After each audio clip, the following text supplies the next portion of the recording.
به نام خداوند بخشنده و مهربان، همدیران عزیز، درود و رحمت پروردگار و یکایک شما باد در هر کجای عالم که هستید و در هر وقت و زمانی که ما را میشنوید یا میبینید.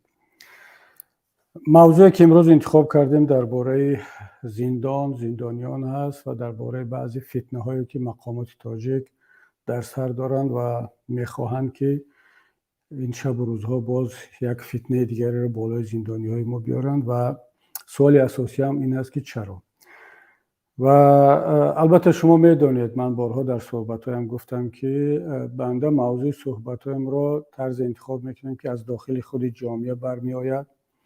سوال های داغ روز هستند، اما یک قاعده دارم که هیچگاه موضوع هایی را که در آن خودم شک دارم اونها را مطرح نمی کنم تا اینکه تحقیقات بالایش صورت بگیرد، از شاهدا از سرچشمه های گوناگون اون پرسیده شود و بعداً به یک نتیجه، به یک خلاصه که آمدم بعد در اون باره صحبت میکنم.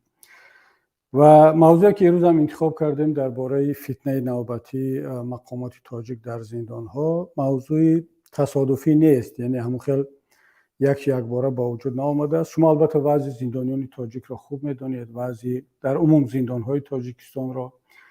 2 روز 3 روز پیشم چون که رسانه ها خبر دادن در دوشنبه یک میزگیر یک نشست برگزار شد درباره شکنجه در زندان ها و در آنجا پروکراتور، سودی عالی، رسانه ها و سازمان های دفاع از حقوق بشر نظرهای خود را گفتند و به این نتیجه رسیدیم. یعنی مقامات تاجیکستان گفتند که در تاجیکستان هیچ شکنجه‌ای وجود ندارد، نه در زندان نه در مرحله های تحقیقاتی و تفتیشاتی، و سنجیده شد در طول این همه سالها همگی 4-5 کارمند مقامات به جزا رسیدند یا برای کدام شکنجه های خورده، اما در عموم دیگر هیچ شکنجه‌ای وجود ندارد. این نقطه نظری تاجیکستان است، چون از نقطه نظری حکومت تاجیکستان در تاجیکستان اصلا یگان پرابلم نیست.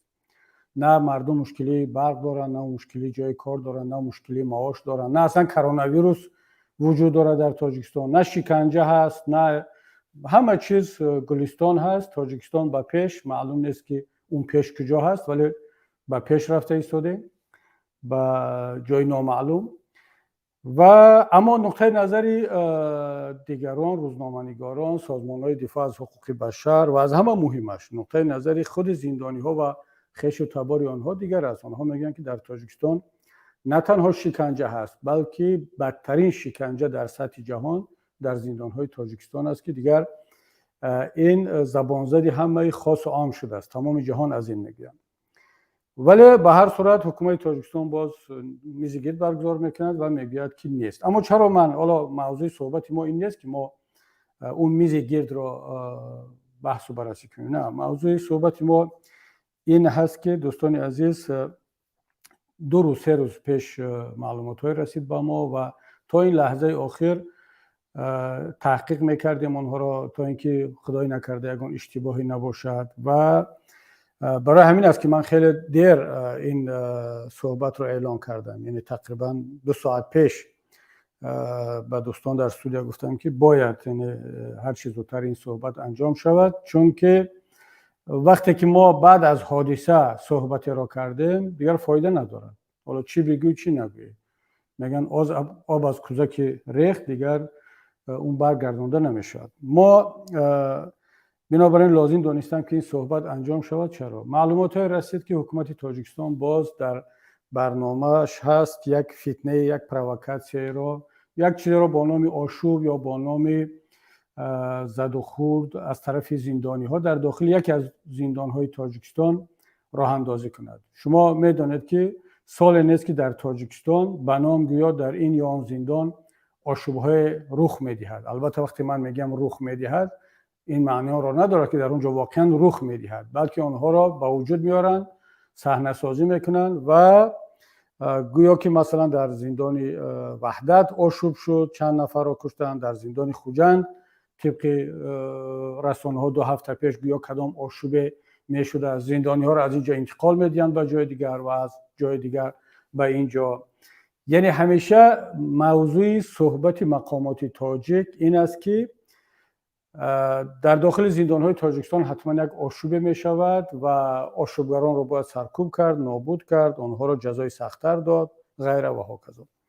وقتی که این معلومات به ما رسید، ما زود شروع کردیم به تحقیقات آن و به این نتیجه رسیدیم که از احتمال دور نیست، بلکه تمام تحلیل ها و تحقیقات به آن آورده رساند که بله، چنین یک برنامه، چنین یک فتنه از طرف مقامات برای راه اندازی یک صحنه‌سازی در این آن زندانی تاجیکستان در راه هست، برنامه دارن، مثل همون آشوب‌های قبلی، مثل همون مثلا کشتارها و زد و خوردها که در داخل ترمه‌ها می‌شود یا حتی بیرون از زندان‌ها می‌شود، مثل همون آشوب 2015 در ماه سپتامبر، مثل حادثه‌های دیگر و این برنامه را دارند. و سوال اساسی هم است که دو سوال داریم، یکی این که به کی لازم هستین، چرا این آشوب‌ها را راه اندازی میکنن، و سوال دوم این که چرا، یعنی چرا و کی قربانی این میشود. خب اون که به کی لازم است معلوم دیگر به کی لازم است. گفت خود تلویزیون تاجیکستان همون نفری که نامش به همه معلوم، میگفتن کشوری که نامش به همه معلوم، البته از ترس نام اون کشور رو نمیگرفتن، اما من رو همچون شوخی و همچون کنایه گفته ایستادم، ما که دیگه ترسی نداریم. معلوم است که این گونه صحنه سازی ها، این گونه وضعیت را امنیتی کردن، بهانه تراشیدن برای سرکوب ملت، برای که مردم دیگر برق طلب نکنن، معاش طلب نکنن، جای کار طلب نکنن، همیشه از امام علی رحمان امنیت طلب کنن. یعنی به کی لازم است؟ به خود جناب امام علی رحمان پرزیدنت کشور که این لحظه ها، این ساعت ها به فکر باز در سفر نوبتی در آستانه قرار دارد. اما سوال همین است که چرا، یک بار فکر کنیم، چرا همین گونه آشوب ها، همین گونه سرکوبگری ها، حادثه ها معمولا در تاجیکستان وقتهای رخ می‌دهد که خود امام علی رحمان در سفر هست. آشوب ماه سپتامبر 2015 گویا به نام آشوب وقتی سر زد که امام علی رحمان در کدام سفری بود، یا خیتا یا هندوستان یادم نیست، در یک سفر بیا بود و آشوبی به نام آشوب گنرال حاجی عبدالحلیم نظرزاده رخ داد. خب دیگه خودتان میدونید، یعنی همه میدونن که این یک صحنه سازی بیش نبود. اگر هر چیز هم بود این آشوب نبود، این به اصطلاح تبادلات و پیرورات نبود. حالا اون طرف رو خودی امام علی رحمان میداند و مقامات قدرتی میدانند و شهید حاجی عبدالحلیم. اما حادثه های دیگر چی؟ مثلا وقتی که امام علی رحمان با فرانسه سفر میکند، آشوبی مثلا اون زندانی های خوجند کشته میشوند، گویا چی کار کردن، گریختنی شدن. یا اینکه امام علی رحمان با این سفر اخیرش بود به سمرقند بود یا به آستانه بود، خبر پخش شد که در زندان خوجند آشوب راه اندازی میشد است و 60 زندانی را از خوجند به دوشنبه و جاهای دیگر انتقال دادند. و همین طریق در آشوب‌های دیگر، حادثه‌های دیگر و هجوم به بدخشان، اینها بیشتر در وقت‌های رخ می‌دهند که پرزیدنت تاجیکستان در سفر است. و چرا این وقت چنین انتخاب می‌شود؟ شما تصور کنید دوستان عزیز، مگر زندانی‌ها در خوجند، در زندان خوجند اونها معلومات داشتند که سفر رحمان از کدام روز تا کدام روز انجام می‌شود، باید همون روز را دقیق برای آشوب انتخاب کنند؟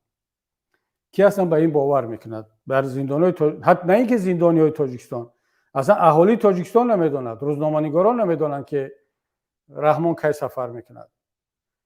در تمام دنیا پیشکی اعلان میشود که رئیس جمهوری فلان کشور برای چند روز به فلان کشور سفر میکند. فقط یگانه رئیس جمهوری که تاریخ سفرهایش سری دولتی حساب میشود پرزیدنت تاجیکستان است. یعنی وقتی که این سری دولتی از زندانی یک محبوس خوجندی چگونه میداند که او سفر دارد و در همین شب روز باید این آشوب برگزار شود، یا کسان دیگر یا حادثه های دیگر.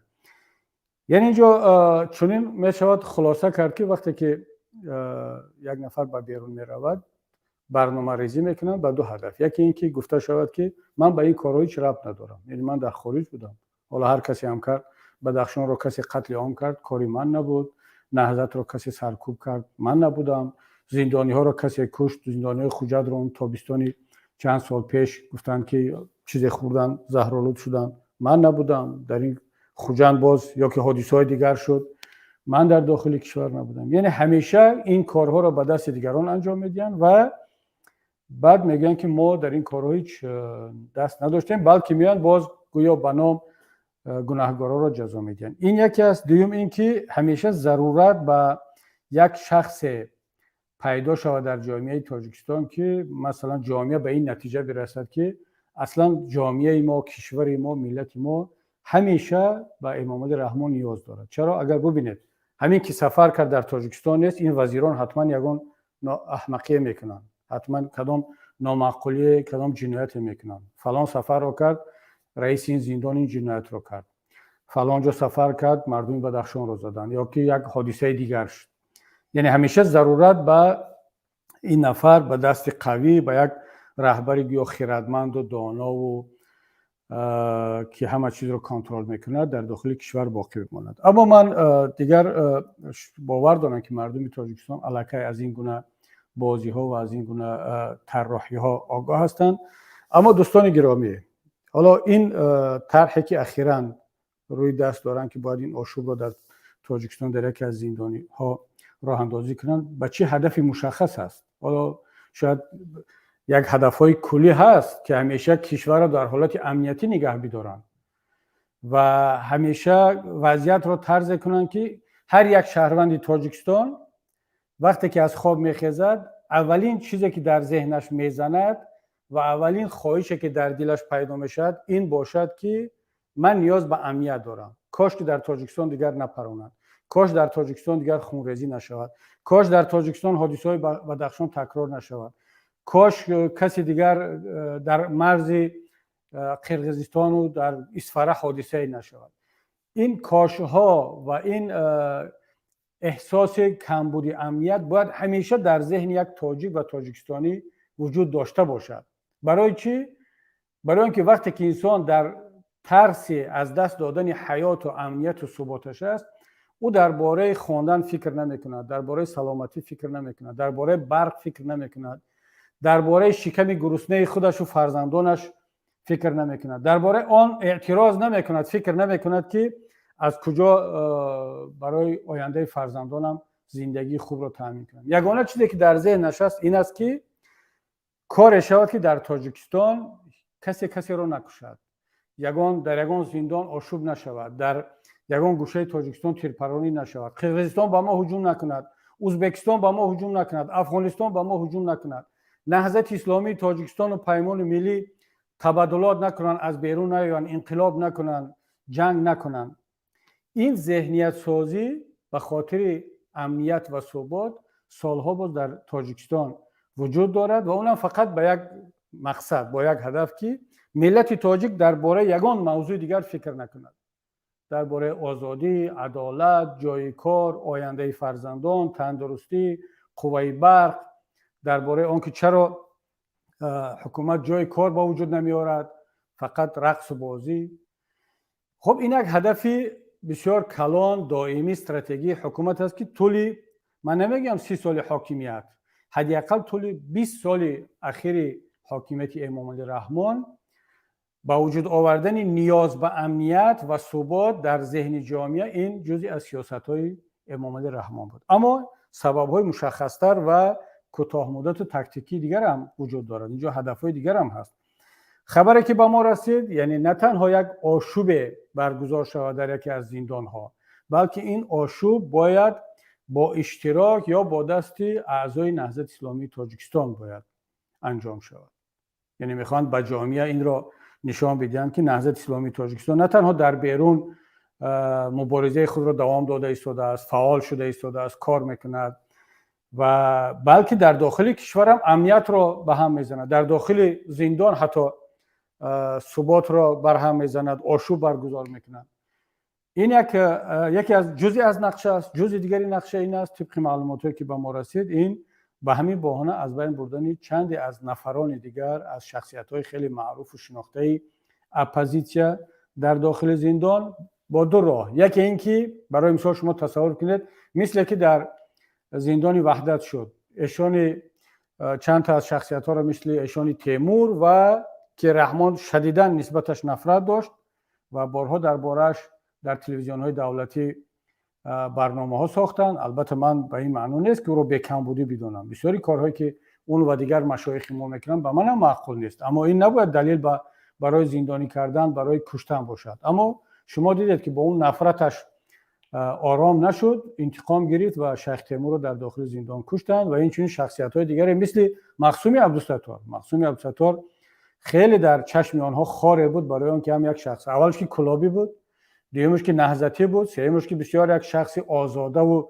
آزادمنیش بود، جسور بود و حرفش رو در داخل زندان هم میگفت، با ما معلومات ها میرسید و در بیرون هم میگفت و در داخل زندان هم. برای نیاز به یک چنین آشوبه بود باید چند از این شخصیت های معروف رو در داخل زندان بکشن، مثل ایشانی قیام الدین و همزمان چند نفر از اون به نام حالا داعشی و تکفیری و اون سلفی های دیگر رو هم که کار خود را انجام دادن، اونا همچنین یک بازیچه کار خود را انجام میدهند و اونا رو هم از بین بردن.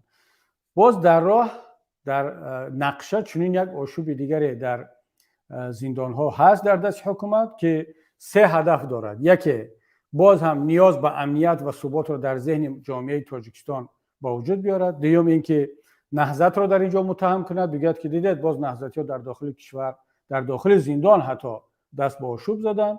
و سوم با توسط همین نقشه و با بهانه سرکوب کردن و جزا دادن آشوبگران هم چند از شخصیت‌های معروف و پیشقدمی نهضت و داخل زندان را و هم چند از اون آدمانی که خشان الکی بیزار شدند از اونها میخوان جانشان را خلاص کنند، آنها را هم از بین ببرند. چون ببینید دوستان عزیز، در داخل زندان‌های تاجیکستان چندین گروه هستند. شما میدونید که در اونجا حزبی ها هستند و غیر حزبی ها. زندان ها رو تقسیم کردن به طبقه ها، یعنی یک مناسبت بسیار شدید دارند به همه کسانی که اونا را حزبی میگن. حزبی فقط اعضای حزب نهضت اسلامی تاجیکستان، هر کسی که پروندهش بوی سیاست میکنه، سیاسی است، اونا را حزبی میگن. مثلا گروه های اپوزیسیونی، حتی مثلا شنیدم که سلفی ها و حزب تحریر و کسانی که با اتهامات های اکستریمیسم و تروریسم متهم هستند، یا تبادلات دولتی مثل زید سعیدوف و مثل محمد روزی اسکندروف و بزرگمهر و اینها. و یک گروه دیگر هستند که اونا واقعا جنایتکارن، جنایتکار عادی مثل آدمکش‌ها، مثل کروپسیونرها، مثل دزدها، مثل کسانی که لط و کوب میکنن. اونها سیاسی نیستن ولی جنایتکارن و جنایت هم صادر کردن. اینها در نزد مقامات تاجیکستان جایگاه یک کمی بهتر دارن. اینا رو غیر حزبی میگن، غیر سیاسی. تعجب هم در همین جا است که کسانی که با تهمت برای آزادی، برای اندیشه زندانی میشن در نزد حکومت تاجیکستان، اینا سخت‌ترین، پست‌ترین انسان ها هستند. اما جنایتکارهای واقعی که برای کشتار و برای دزدی و برای غارت و برای صادر کردن جنایت‌های کروپسیونی اینا هستن، اینا یا جنایتکاران غیر سیاسی هستن و شرایط بهتر دارن. باز علاوه به این جنایتکاران را به گروه‌های مایل به فرار جدا میکنن. یعنی را میگن که سکلانکا، یک جزای بسیار سخت است در زندان‌های تاجیکستان با نام سکلانکا، که مثلا میگن که فلانی اولش که زندان نظامی سخت دارد، یعنی استراگ رژیم یا اوسیلین رژیم، بعد میگن که فلانی این سکلانست کپابگو دارد، یعنی مایل به فرار هست و این را باید باز در داخل زندان نظامش سخت باز یک نظامی سخت‌تر جاری میکنن. چیکار میکنن؟ او هر یک ساعت پس باید بیاد که در همون میدان کلان زندان در تگ باران است، آفتاب است، برف است، فرق ندارد، هر ساعت باید جمع میشوند، نوبت میستن، پرکلیشکا میکنن، یعنی هست و نیست میکنن. در وقتی هست و نیست این پیرمرد 80 ساله باید در زمین همون سری 4 پا بشیند. یعنی ببینید که یک آدمی سالم هم نمیتونه 10-15 دقیقه با اون شکل بشیند، چون که پایها زانوها درد میکند. اما پیرمردان 70-80 ساله رو اینها مجبور میکنن که در زیر آفتاب یا در زیر باران، در سردی در اونجا بشینن، ساعتها منتظر شدن که نوبت آنها برسد که هست و نیست کنن. باز تازه نوبتشون رسید میرود به جای کارش یا به جای همون استقامتش که ساعت بعدی باید باز برگردد به این سکلانکا به هست و نیست. این یک نمود جزای سخت است. این رو برای چی جاری کردن؟ برای آنکه از زندانی ها، از محبوسان پول بستانند و یک نفر اگر پول داشته باشد، والا فرق ندارد اون استاتیای چی دارد، 30 سال زندان است، 20 سال است، آدم کش است، فرق ندارد. اگر پول داشته باشد در داخل زندان باز یک شرایطی بهتر دارد. مثلا از سکلانکا او رو آزاد میکنن، رها میکنن، از شیزا رها میکنن، از کارتر یا جاهایی که نظامش با سخت‌تر است رها میکنن. اما کسی که ندارد اون دیگر از این امتیازات محروم است و خود زندان همدیاران عزیز تبدیل به یک بیزنسی میلیاردی شده است. دیگر صدها میلیون به در نمیخورد. یک بیزنسی میلیاردی است که تمام مرحله زندان برای یک محبوس باید که پول بدهد. حتی اگر بیمار هم شود، اخیراً یکی از دوستان بیمار شده بود و من شنیدم که خانواده‌اش برای اون که با او دارو بفرستن باید که اول اون محبوس به دکتری داخل زندان پاره بدهد، یک استاف که مخصوص است که بعد او رو همچون بیمار اعتراف کند. بعد برای که دارو بنویسد باید پول علاوه‌ای بدهد. برای آنکه اجازت دارو را وارد کردن بدهند باید که به مسئول زندان باید که پول علاوه‌ای بدهد. ممکن یک اوکال یا یک دارویی که ممکن 10 سومان 15 سومان ارزش دارد تا به بدن اون محبوس در داخل زندان میرسد که 10 برابر نرخش زیاد میشه. اون بیچاره یا میمرد یا سراغ داونستی و سراغ گودنستی همون دارو هم دیگر تمام میشه تا این مرحله را میگذرن. یعنی این مصیبت یک زندانی و وضعیت زندان ها است. اما حالا جدا از این که من درباره وضعیت زندان و زندانی ها گپ زده شدم، امروز میخواهند باز یک فتنه دیگر رو راه اندازی کنند، در نقشه داشته باشند تا اینکه وضعیت زندانی ها رو از این بدتر کنند. حال چند نفر رو میکشند و باز جزای علاوه‌ای میدن تا اینکه اینها از زندان اصلا تا آخر حیات نبرایند. این یک طرفی مسئله است. همین که یک آشوب در یک زندان رخ داد فرق ندارد، زندان خوجند است، زندان وحدت است، دوشنبه هست، تا شاید چند سال دیگر نظام اون زندان سخت‌تر می شود، وضعیت زندانی ها بدتر می شود، اونها را از ملاقات با خویش تبرشون محروم میکنن، از گرفتن خوراک محروم میکنن، گرفتن دارو محروم میکنن و بعد نرخ ملاقات، نرخ دارو، نرخ خوراک بالا می رود. یعنی برای آنکه باز یک زندانی به دیدار نزدیکانش برسد یا اینکه از خانهشون خوراک بگیرن یا دارو بگیرن، خب میگن که شما زندانبان ها خیلی دانا هستن، میگن شما میدونید که در اینجا آشوب شده بود و دیگر حالا از بالا سپاری شده است که در اینجا دیگر همه گونه ملاقات و گرفتن خوراک اینا منع است. خب ما برای شما یک استثناءً این کار رو اجازت میدیم به شرطی که خب این مقدار پول به ما داده شود و اون پول بعد میفهمونن که میگه همش به من نمیرود. خب بالای سری من نچلنیک است، نچلنیک باز نچلنیک دارد، باز معاون وزیر است، وزیر هست، خانواده رحمان هست، در مجموع این پول تقسیم میشود و من 10% ممکن میموند و این بین دیگر از بالا تا پایین تقسیم میشود و این همه فشار اقتصادی و روانی بالای کی است؟ بالای زندانی و بالای خانواده زندانی. و برای اینکه این وضعیت، این بیزنس بچرخد و این میلیاردها در جیب آنها برود چیکار باید کرد؟ باید یک آشوب را در داخل کشور تشکیل کرد و در داخل زندان و بعد این مکانیزم به کار شروع میکند. مکانیزم تهمت کردن نهضت، متهم کردن اپوزیسیا، وضعیت را امنیتی نشان دادن، به جهان، به سازمان‌های بین المللی رساندن که ببینید شما از ما دموکراسی طلب میکنید، حقوق بشر در داخل تاجیکستان فقط باید امنیت باشد، فقط باید که نظام باشد، نظام را فقط با سرکوب کردن، با زندانی کردن، با کشتن، با غارت کردن میشد. اگر ما در تاجیکستان دموکراسی، حقوق بشر، آزادی را بیشتر کنیم، مطمئن باشید که این ملت تاجیک وحشی است. من معذرت میخوام، اینا ملت را همین گونه معرفی کردن میخوان که این ملت تاجیک چه زندانیش، چه مهاجرش، چه در داخلی وطن یا در خارج بودش، اینا دموکراسی رو نمیفهمن، حقوق بشر رو نمیدونن، آزادی رو نمیدونن، انتخابات رو نمیدونن. بالای سر اینها باید همیشه یک نفر مثل امام علی رحمان، خانوادهش مثل یتیم و рамазон раҳимзода бошад ки дигар ин миллат сар боло карда натавонад. агар сар боло кард тамом, дар тоҷикистон ҳатман ошӯбу ҷангу инқилобу ин ҳодисаҳо мешавад. бинобар ин инҳо ин шароитро ба вуҷуд меоранд, аммо зарарашро ки мебинад? зарарашро ҳамдиёрони азиз, мо, шумо, ватан, миллат ва пеш аз ҳама ана ҳамун маҳбусони бечора ки дигар онҳо мондаанду худо, дигар дасту дилашон аз ҳама канда шудааст.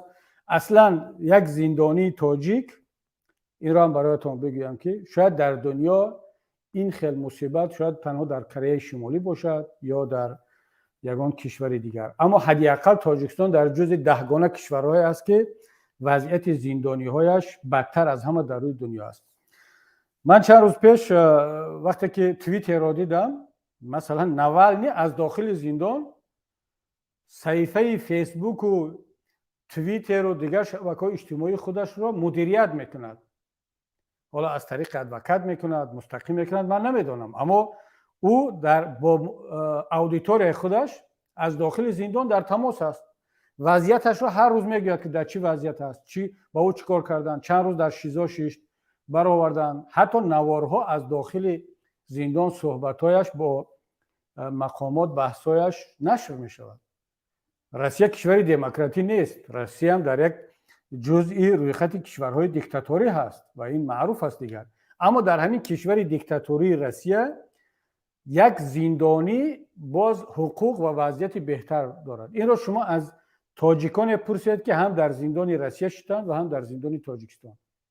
ҳоло шояд касе ба гапи ман бовар накунад, аммо ман инро ҳозир аз фаъолияти фақат якчанд зиндонӣ гуфта истодам, мисли Навални ки зиндониёи сиёсӣ ҳастанд. шумо инро аз тоҷикон ҳам бипурсед. аз зиндони Россия ба ҳамин Европа тамоси телефонӣ ҳаст, на ин ки тамоси ғайриқонунӣ бошад. онҳо ҳақ доранд чанд муддате бо хешу табори худашон дар ҳар куҷои дунё дар тамос бошанд. шумо тасаввур кунед ки Заид Саидов, Бузургмер, Маҳмадалӣ Ҳаид, зиндониёи сиёсӣ ки мисли Навални зиндонӣ ҳастанд, аз дохили зиндони Тоҷикистон дастрасӣ ба шабакаи иҷтимоӣ дошта бошанд, интернетро истифода бурда тавонанд, бигзор филтр шавад, бигзор зери контроли мақомот бошад, аммо ба ҳар сурат аз дунё огоҳ бошад, тамос бигирад, чун интернет, дӯстони азиз, интернет тибқи қароре ки дар Кумитаи ҳуқуқи башари Созмони Милал гирифта шуд ва ҳанӯз дар ассамблея ин тасдиқ нашуд, аммо кумита пешниҳод кард озодии интернет, дастрасӣ ба интернет ин ҷузъи озодиҳо ё ҳуқуқи фитрии башар бояд дониста шавад. чӣ хеле ки инсон ҳуқуқ дорад ки нафас бикашад, барқ дошта бошад ва озодӣ дошта бошад, кор дошта бошад, инсон бояд ки дастрасӣ ба интернет дошта бошад. яъне дар дунё ин қабул шудааст. фақат дар Тоҷикистон аст ки одам на барқ дораду на интернету на чизи дигар. яке аз дӯстони дигарам, ҳоло ман боз мисол аз Эрон биёрам. албатта дӯстони азиз, вақте ки мо тоҷикҳо як одати бад пайдо кардем мутаассифона, вақте як нафар аз Россия мисол овард, муқоиса кард бо як кишвари дигар, масалан бо Тоҷикистон, агар аз Россия таъриф кард, мегӯяд ки ин тарафдори Россия аст. агар Россияро танқид кард, мегӯяд душмани Россия аст. на дӯстони азиз, мо на тарафдори Россия ҳастем, ҳоло дар ин мавзӯъ на душман. ман медонед ки муносибатам нисбати сиёсати Россияву Путин чӣ аст. ё ин ки вақте муқоиса кунем байни Тоҷикистону Толиб, ки ҳукумати Тоҷикистон чӣ кор мекунад ва ҳукумати Толибон чӣ кор карда истодааст, инро мегӯянд ки хоб ин Толибро таъриф карда истодааст, пуштибонӣ аз ҳукумати Толиб мекунад. ё ин ки муқоиса кардем байни ҳукумати Тоҷикистону Эрон, дар ҳар масъалае бошад, мегӯянд ки ин аз ҳукумати Эрон пуштибонӣ карда истодааст, ин охундгаро ҳасту эронгаро ҳасту фалону бисмадон. на дӯстони азиз, масъала инҷо масъалаи пуштибонӣ аз касе ё зидди касе будан нест. мо баъзан вақтҳое мешавад ки муқоиса мекунем, масалан ҳукумати Тоҷикистонро бо як кишвари дигар, мегӯем дар ин масъала вазъият дар Тоҷикистон беҳтар аст. ин ба маъное нест ки мо аз ҳукумати Раҳмонов пуштибонӣ мекунем. на, мо масъалаи мушаххасро таҳлил мекунем ва назарамонро дар ин бора мегӯем. ҳоло чаро инро гуфта истодам? барое ки ин баъзе аз ҳамватанони мо одат карданд. ҳамин ки مقایسه کردی بین تاجیکستان و افغانستان، تاجیکستان و ایران یا تاجیکستان و امریکا، مثلا اگر بگیم امریکا یا غرب، یک چیزی رو در غرب تعریف کردی و شما رو غربی‌ها پول میتن، شما در غرب چاپلوس غرب شدید، از ترس غربی‌ها تعریف میکنید. نه دوستان، این خیلی نیست. حالا دور نرویم از موضوع. من چند روز پیش با یکی از ایرانی‌ها که در اینجا در شهر ما زندگی میکند و اونم اپوزیسیون است، یعنی یکی از نزدیکانش در زندان اوین در تهران زندانی هست، اونم با اتهام فعالیت‌های ضد حکومتی، یعنی زندانی سیاسی به اصطلاح ما تاجیکان، و خیلی نگران بود. گفتم چرا نگران هستی؟ گفت تقریبا از این حادثه‌ای که در ایران شده است اینترنت قطع است و ضعیف است، من دیگر از اون خانواده‌ام از نزدیکم تماس ندارم، نگرانم که وضعیت چه شد و در زندان اوین سوختار بوده است و حالا وضعیت و چی است. گفتم مگر خودت با داخل زندان با اون خانواده عضو خانواده در تماس هستی؟ گفت بله. نه خیلی تعجب کرد، گفت که بله در تماس است، تماس بودم تا این حادثه تا قطع اینترنت. گفتم چگونه، یعنی چقدر در تماس هستی؟ گفت نه رقم عادی دارم، رقم عادی ایرانی هست، در اینجا هم کار میکند و در تماس هستیم و این غیر قانونی هم نیست. هر یک زندانی ایران در ایران حق دارد طبق قانون، حالا نمیدونم خودش کسانی که میدونن، من یادم رفت از اون شنیدم که 5 یا 6 مرتبه یا در هفته یا در ماه حق دارد که با 5 نفر از نزدیکانش تماس تلفنی داشته باشد، مثلا با همسرش، با فرزندش، با کدام دوستیش، خودش انتخاب میکند و این رقم ها رو به مقامات زندان میدهد، مقامات زندان ثبت میکنند و اون آدم حق دارد که از تلفن داخلی همون زندان بگذار شنود شود، بگذار کنترل شود، اما به هر صورت اون نفر با خویش و تبارش در داخل ایران و در خارج ایران صحبت میکند، احوال پرسی میکند.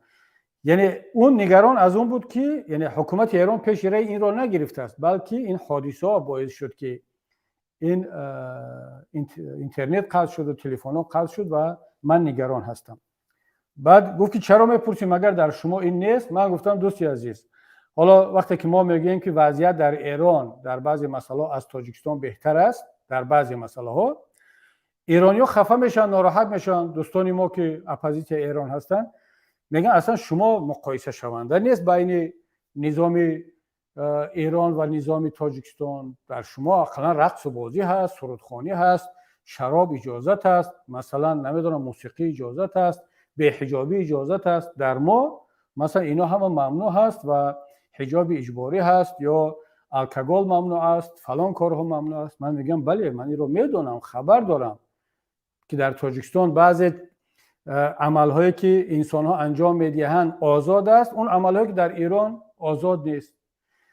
اما در ایران باز بعضی حالتهایی هست که بهتر از تاجیکستان است. یکیش هم همین گفتم مناسبت با زندانی ها هست.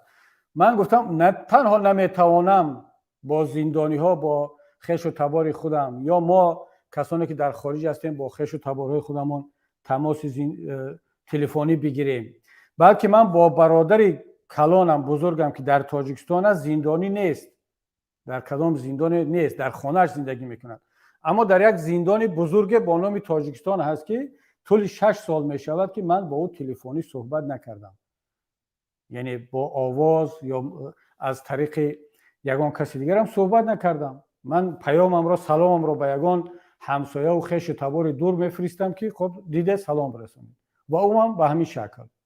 خیلی تعجب کرد، گفت اصلا امکان ندارد، چون ما فکر میکنم که وقتی که امام علی رحمان اجازه داده است که مردم آزادانه شراب بنوشن، رقص کنن، مثلا خرسندی کنن، چرا امکان ندارد که این را اجازه ندهد؟ گفتم بله، و مثلا در همون است که مشکلی هم در همون است که امام علی رحمان این مسئله ها را اجازه داد است در تاجیکستان، اما حقوقای فطری و حقوقای اصلی انسان را محدود کرده است. حقوقای جزئی را بله اجازه میدهد، مثلا مشروب خوردن جزئی حقوق انسان است، اگر حقوق باشد حقوق جزئی است، یعنی همه انسان ها مشروب نمی نوشند، حالا شاید 50% 70% می نوشند، من نمیدونم، اما لازم نیست که همه انسان ها مشروب بنوشند یا سیگار بکشند، اما همه انسان ها نیاز به گفتگو و حق گفتگو با خویش و تبار دارند. حق ملاقات با خویش تبار دارن، حق آزادانه زندگی کردن، آزادی بیان دارن. اینها رو امام علی رحمان محدود میکنن و یک مسئله جزئی رو اجازه میدهد که بعد کسانی که در خارج مثل ایرانی ها، مثل افغان ها که همین آزادی ها براشون محدود است در افغانستان و ایران، مثلا شراب نوشی و رقصیدن و بازی و این کارهایی که در اون کشورها محدود هست، در تاجیکستان اجازت هست. اینا یک تصور در اینا با وجود میاد که در تاجیکستان آزادی بیشتر است از ایران و افغانستان. در تاجیکستان وضعیت بهتر است، اما در اصل وقتی که با اونها میایی دقیقاً سر موضوعهای مشخص با فکت و دلیل صحبت میکنی، بعد میگن نه واقعا ما تازه فهمیدیم که وضعیت در شما بدتر بوده است. یکی از وضعیت بد همین زندانی‌ها هست.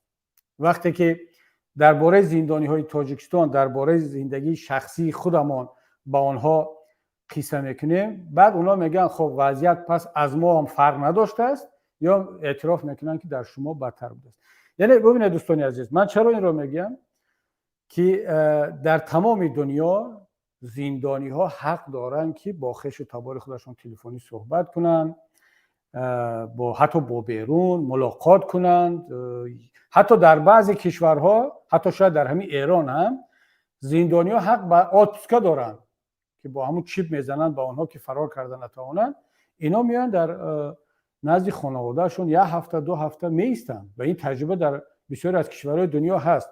اصلا یک نکته دیگر رو هم بگم دوستان عزیز، تاجیکستان شاید یگانه از کشورهای باشد که هر سال زندانی نو میسازد. در بسیاری از کشورهای دیگر زندانها رو فروخته ایستادن، زندانها رو تبدیل به یگان کارخانه دیگر کرده ایستادن برای آنکه دیگر ضرورت نیست. در گلندیا چندین زندانها بسته شد و حکومت گلندیا به این خلاصه آمد که چون گلندیا مثل تاجیکستان است که زندانی از حساب خانواده‌اش زندگی کند، نه، اون رو خوراکش رو همه‌اش رو خراجات رو حکومت میده. حکومت به خلاصه آمد که اگر هم یک زندانی در زندان باشد چقدر خراجات میشد از بودجه دولت، اگر در خانه‌اش باشد چقدر خراجات میشد. در خانه‌اش باشد خراجاتش به دوش خانواده‌اش است، ممکن به دوش مقامات حفظ اجتماعی است و کمتر خراجات میشد. گفتن خب پس همون چند سال رو بگذار برای در خانه‌اش بیستد. یک چیپ میزنن در بند پایش که از شهر بیرون نرود یا از کشور بیرون نرود و دیگر گشتن میگیرد، تمام خراجات به دوش خودش و خانواده‌اش است.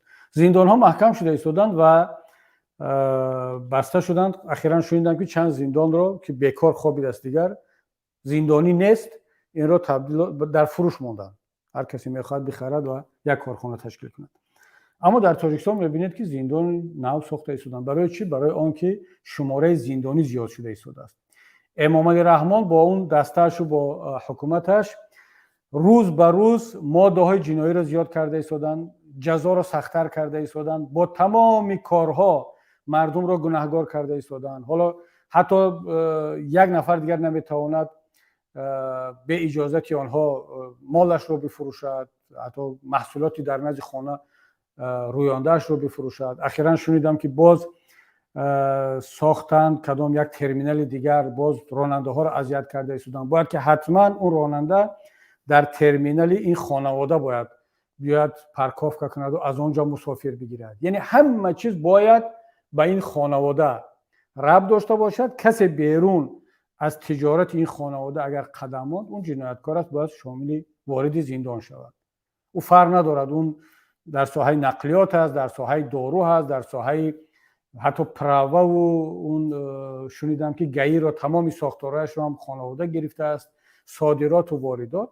پس شماره زندانی، شماره جنایتکار در تاجیکستان در آینده زیاد خواهد شد و همه شهروندان تاجیکستان احتمال جنایتکار شدنشان هست. حالا کسانی که صحبت‌های ما را گوش میکنن شاید مسخره میکنن، پیشخند میزنن که خب شما جنایتکار هستید. من اعضای حزب حاکم هستم، من طرفدار رحمان هستم، اونگارد هستم، مثلا نمیدونم کارمند امنیت پروکراتور هستم، من هیچ گناه نکردم، برعکس هر گناهم کرده باشم باز رحمان رو تعریف میکنم، در خدمتش هم هستم. تمام دیگر امام علی رحمان میبخشد. همون جوان رو بخشید که گفت که مثلا 15 سال باید زندانی شوی، ولی چون آدم خودمون هستی خب برو دیگر این کارها رو نکن. منم همین خیلی میشم. نه دوستانی عزیز، برای آنکه بخشیده شوی باید مثل همون نامش یادم رفت تا اون حد نزدیک باشی، یعنی یک شرایط خاص باشد. اما همه شما که دیگر رابطه‌های نزدیک با خانواده ندارید و گاه برای رد گلش که میگن، برای حسابات، وقتی که نهضتی تمام شد، 24 تمام شد، اپوزیسیا تمام شد، این مکانیزم، این کارخانه میلیاردی که کار کرده سوده است باید کی رو زندانی کند؟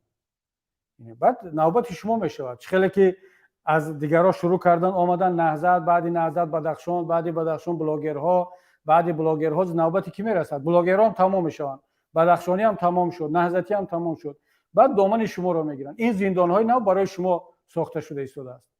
این از یادتون نراید هموطنان عزیز، کسانی که امروز در کماند رحمان فاسدو تعریف میکنید. یعنی من وقتی که دپوتات بودم، همون وقت یک قانون درباره مؤسسه‌های اصلاحات بررسی میشد، درباره شماره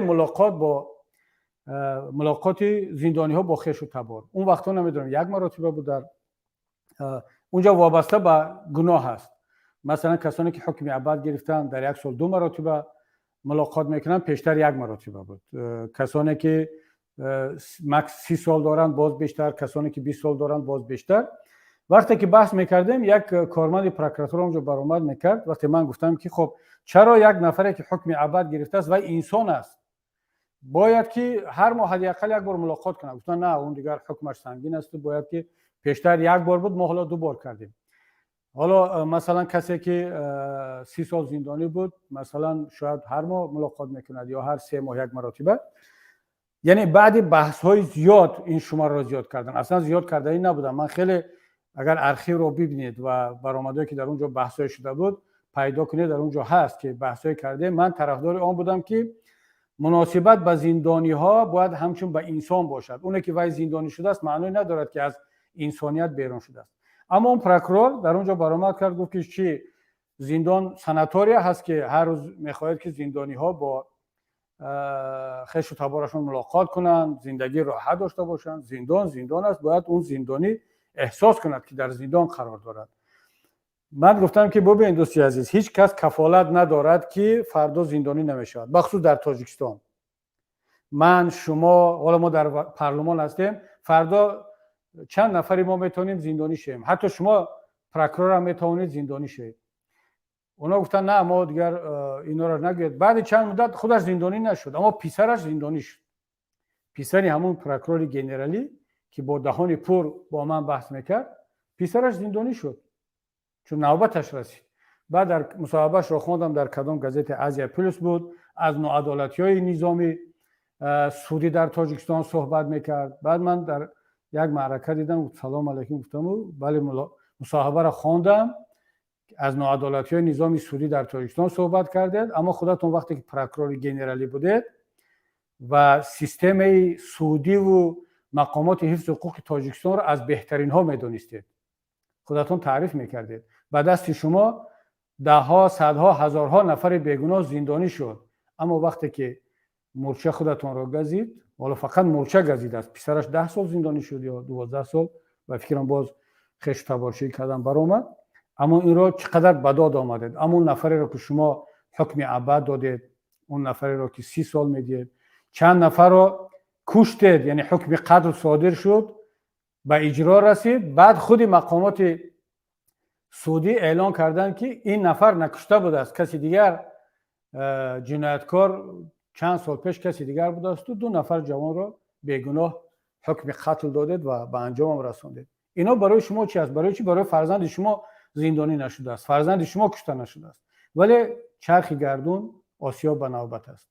اگر همین نظام، همین سیستم، همین رفتن بگیرد، مطمئن باشید که نوبتی همه کسان میرسد. اگر شخصا هم که زندانی نشدید، کسی از خویش و تبار، کسی از نزدیکانتان حتما این را میچشد. بنابراین ما باید، حالا موضوع کمی دورتر رفت از اون فتنه و آشوبی که مقامات دولتی میخواهند، حالا هم این طرح هست در زندان ها راه اندازی کنند. یکمی موضوع زندانی ها و وضع زندان ها رو من وسیع‌تر گرفتم. اما اگر برگردیم به خود همین موضوع، این است که دوستان گرامی، جامعه، هموطنان باید در حالت آمادگی باشیم که مقامات همیشه در فکر آن هستند که در تاجیکستان باید حتما یک حادثه خونین شود. به این حکومت تاجیکستان زنده بوده نمیتواند. یا در مرز، یا در بدخشان، یا در داخل یک زندان باید یک حادثه شود. من نمیگم که در تاجیکستان اصلا هیچ کس جنایتکار نیست و در این فکر نیست، نه.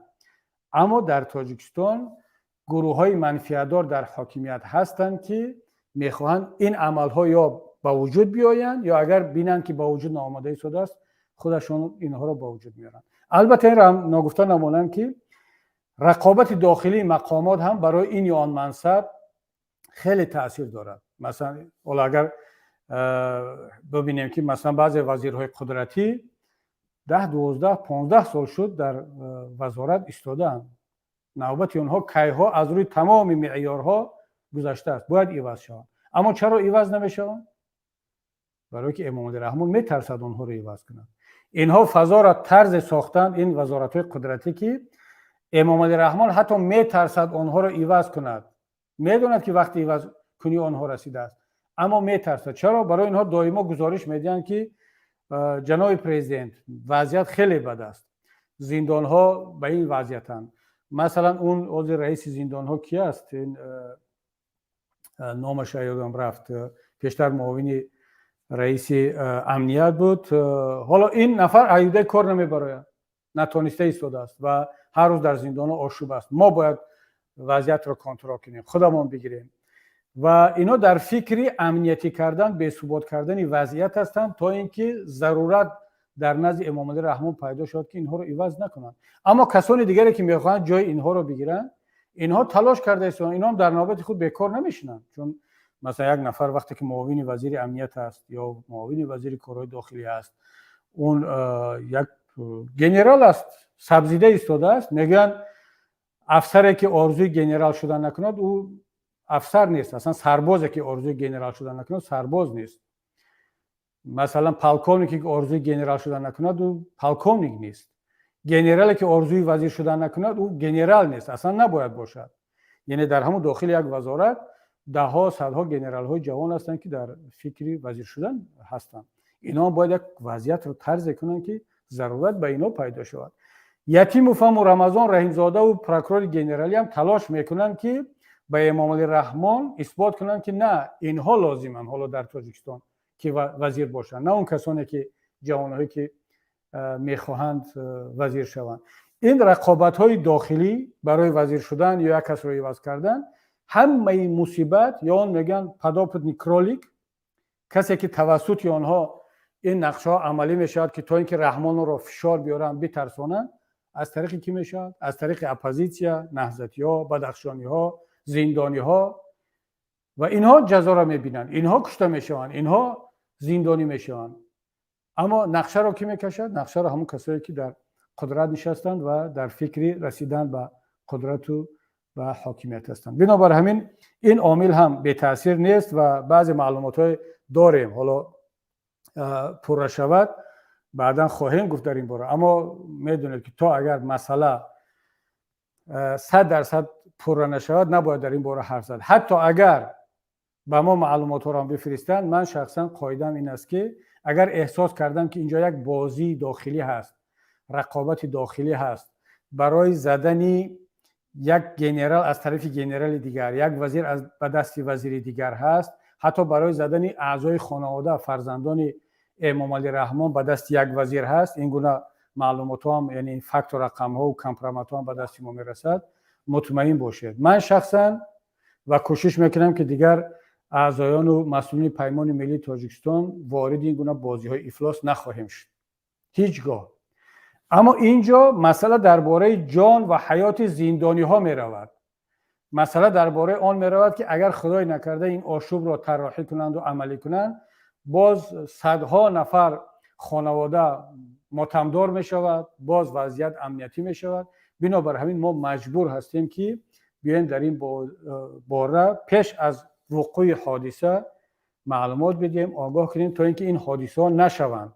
حتی همون کسانی هم که این نقشه را در دست داشتن حتما بعد این صحبت ها فکر میکنن که اگر این کار شود بعد مردم میگن که رهبران اپوزیسیا گفته بودن که پس این کار دست حکومت است. این حداقل این نقشه رو برای چند مدت دیگر به تاخیر میمونن. یادتون باشد کدام سال ماه مرد بود، من یک برآمد کردم وقتی که با ما معلومات دقیق با فکت و رقم رسید که خود مقامات تاجیکستان با همکاری بعضی از قماندان‌های طرف افغانستان، اون قبل از طالب، هنوز طالب کابل رو نگرفته بود، میخوان یک گروه رو مسلح کنن، سلاح بدین، از خود افغان‌ها و چند نفر از تاجیکان اونجا بوده و گویا که انصارالله یا داعش از مرز افغانستان به داخل تاجیکستان هجوم کرد تا اینکه این بهانه شود برای هجوم اون وقت 2 سال پیش تقریبا به بدخشان و به منطقه. یعنی اینا میخوان بدخشان رو سرکوب کنن، امنیتی کنن، اما یک بهانه در کار. خود بدخشان ها اعتراض نکرده بودن، وقت میتینگ نبود. بهانه چی است؟ همین نقشه رو دارن. ما بلافاصله بعد از اون که تصدیق شد و از این نقشه آگاه شدیم و اون نفران با ما خودشون گفتن که ما این پول رو گرفتیم اما نمیخوایم در این فتنه شرکت کنیم.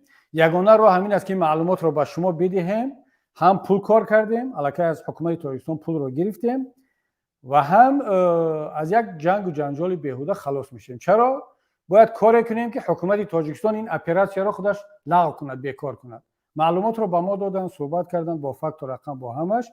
من در این باره صحبت کردم. دیگر اون هجوم از مرز افغانستان به تاجیکستان نشد، دقیقاً همون شب و روز نشد، ولی حکومت از نقشش برای نیرو بردن به بدخشان دست نکشید، منتظر دیگر بهانه ایستاد. حالا میتینگ بهانه شد یا اون کار دیگر، اما حداقل اون حادثه پیشگیری شد. الانم امیدوارم که حداقل خوبی کار در این است که این نقشه شون برای تشکیل آشوبی ساخته در داخل یکی از زندانها و سرکوب کردن زندانی‌ها و کشتن و متهم کردن نهضت و دیگران یا کاملا لغو می‌شود یا تا یک وقت دیگر مانده میشد. بنابراین ما لازم دانستیم، مجبور هستیم که وقتی که دقیق میشود بیایم با مردم در این باره صحبت کنیم و امیدواریم که حداقل جان را، نفر را از مرگ یا خانواده را از ماتم و مصیبت نجات داده باشیم. خب دوستان گرامی، اگر سوال باشد من از استودیو خواهش میکنم یگان سوال باشد در چت خصوصی بفرستند تا اینکه جواب بگیم و صحبت رو با همین انجام بدیم. اینجا یک نفر پرسیده است السلام علیکم، حکومت PMT سری کار آید برنامه برای زندانیان چی دارد؟ وحشیگری را کم میکند یعنی معنی سوال. دوست گرامی، ما در برنامه پیمان ملی تاجیکستان در اون سنده که بیشتر از 70 صفحه است در این باره یک برنامه خاص داریم و خاصی زندانها و اصلاحات در نظام اصلاحاتی تاجیکستان، نظام زندانهای تاجیکستان. اصلا یک قدم یکم کمی ساده تر بگم، یعنی روشن‌تر و فهمان‌تر، تمام زندانی های سیاسی، تمام محبوسان سیاسی و تمام کسانی که با حکم های اقتصادی، کروپسیا یا این فریب و نیرنگ زندانی شدن، اینا همه آزاد خواهند شد. یعنی یک بار زندان های تاجیکستان از 70-80% زندانی های امروزه از زندان با یک عفو عمومی آزاد خواهند شد. نه این عفوی که امام رحمان میکند که مثلا یک نفری که 30 سال حکم دارد 3 سالش رو کم میکند، باز از خش تبارش پول میگیرد، ولی اون پیرمرد 80 ساله رو چی دیگر 3 سالش رو کم کنی و چی 10 سالش رو، او باید آزاد شود چون 5-10 سال دیگر عمر نمیبیند. یا اینکه یک نفر رو مخصوص شامل عفو میکنند که از او پول بگیرن. نه، وقتی که عفو کرده شد اون باید کاملا آزاد شود، به چون و چرا. بله در زندان اون کسانی میمونند که واقعا جنایتکارند، یعنی یک جنایتکار دیگر اون سیاستمدار نبود، تاجر نبود و اون آدم کشته است، غارت کرده است و تجاوز کرده است، نه، اینها دیگر نباید آزاد شوند و بخشیده هم نمیشوند. اما کسانی که تاجر بود، صاحب کار بود، اعضای حزب بود، سیاستمدار بود، با تهمت زندانی شد، اینها همه باید آزاد شوند. شماره زندان ها باید کم کرده شود. قانونگذاری درباره جزا باید کم کرده شود، یعنی نباید یک انسان را برای مثلا یک جزایی که حالا رحمان میگه خیانت کرد، خیانت به وطن، 20 سال 30 سال و حکم ابد زندانی کرد. نه، این در جهان این گونه حکم ها نیست. بنابراین دوستان عزیز، حتما پیمان ملی تاجیکستان یک برنامه اصلاحاتی شامل دارد که وضعیت زندانی ها کاملا تغییر خواهد کرد و از همه مهمش شکنجه در زندان های تاجیکستان، در مقامات تفتیشاتی تاجیکستان کاملا از بین خواهد رفت. یعنی نه مثل اینکه پیر محمدزاده رو این بلاگر را شکنجه کردند که او مجبور شود کاری نکرده رو به دوش بگیرد که من با کبیری صحبت میکردم یا فکر تبادلات داشتم این و آن. نه دوستان عزیز، این جنایت است. در زندان‌های آینده تاجیکستان انا همین شکنجهگران باید بشینند، امام علی رحمان و کسانی که این نظام امروزه رو به وجود آوردن. خب یک نفر دیگر سوال داده است، این خیلی نقشه‌های رژیم هر ساعت هر دقیقه پس میتواند رخ بدهد و از کسی هم نمیپرسند که آن را کنیم یا نه. خدا پناه دهد. آیا با استریم آن خونسا میشود؟ نه برادر عزیز، با استریم این خونسا نمیشود. با استریم حداقل پیش‌روی همین یک نقشه شومی یک مراتبه گرفته میشود، ولی اینها مغز اینها فکر اینها همیشه در پی به وجود آوردن این نقشه ها و این آشوب ها و این بنام انقلاب ها و زندان کردن ها است. این کار چگونه حل می شود؟ این کار با راهی از قدرت دور کردن این خانواده حل می شود. ما دیگر راه نداریم. یعنی کسی فکر کنه که با همین استریم و با همین آنلاین های ما کار حل می شود؟ نه، به هیچ وجه. از طریق این آنلاین، از طریق این صحبت و فایده این صحبت ها در چی است؟ ما هم پیش راهی حداقل یک دفعه این فتنه رو، پرووکاسیون رو میگیریم. از طرف دیگر مردم باید آگاه شود. اگر من گپ نزنم، من صحبت نکنم، من خاموش باشم، مردم چه خیلی آگاه میشوند. خب وقتی من گپ میزنم و صحبت میکنم، مردم کار میکند، مردم مبارزه میبرد، مردم با پا میخیزد، اون وقت میشود نتیجه. اما اگر من 10 سال دیگرم صحبت کنم و اهالی تاجیکستان، هموطنان ما، شهروندان ما آگاه نشوند، اقدام نکنند، بیدار نشوند، در پهلوی ما قرار نگیرند، صدا بلند نکنند، دوستان عزیز، غیر از همین نالیدن و نالش کردن و غیر از تنقید کردن دیگر یگان نتیجه به دست نخواهد آمد. خب نفر دیگر سوال کرده است، آیا شما فکر نمیکنید این همه آشوب ها را فتنه ها ساخته و تحریض شده تا ملت رو در حالت ترسو و ناگاهی گرفتار کنند و این همه نقشه ها کیها با خواجگانشان هماهنگ شدند؟ دوستی عزیز، با یگان خواجه نیست در این مسئله که کدام خواجه امام علی رحمان یا یتیموف را میگوید که شما این نقشه را طراحی کنید. مگر اینا کدام خواجه؟ امریکایی، ایرانی، ترک، روسیه؟ نه، این منفیتی یک خانواده هست. باید که این گونه آشوب ها همیشه در داخل تاجیکستان باشد. باید همیشه در مرز با یک کشوری مثلا مثل قرقیزستان باید همیشه جنجال باشد. باید یک دشمن خارجی وجود داشته باشد. 10-15 سال ازبکستان بود، حالا ازبکستان از ما بر آمد برای که میرزیوف دیگر اجازت نمیداد. میرزیوف کریموف نیست که اون دیوانگی کند. بسیار یک رهبر خردمند و عاقل و دیپلمات خوب است، مشکلات را حل کرد. حالا باید رحمانوف یک دشمن خارجی داشته باشد. ملت تاجیک باید یک دشمن خارجی داشته باشد. بهتر از قرقیز پیدا نمیشد. هم ضعیف است، هم یک حکومت نه چندان ثابت و استوار و کارشایم دارد. تمام دیگر، یعنی باید رحمان همیشه یک دشمن خارجی داشته باشد، یک دشمن داخلی داشته باشد. دشمن داخلیش هم ما هستیم، مردم بدخشان است، زندانی است. برای همین دوستی عزیزم نباید فکر کرد که کدام خواجه خارجی این را طراحی میکند، بلکه خود همین حکومتداران برای رسیدن به منفعت‌هاشون و برای تمدید یا ادامه دادن حکومت خانوادگی دست به چنین کارها میزنند. خب دوستان گرامی، ما رسا 1 ساعت صحبت کردیم. تا صحبت‌های بعدی یک شما را به پروردگار عظیم الشأن میسپارم.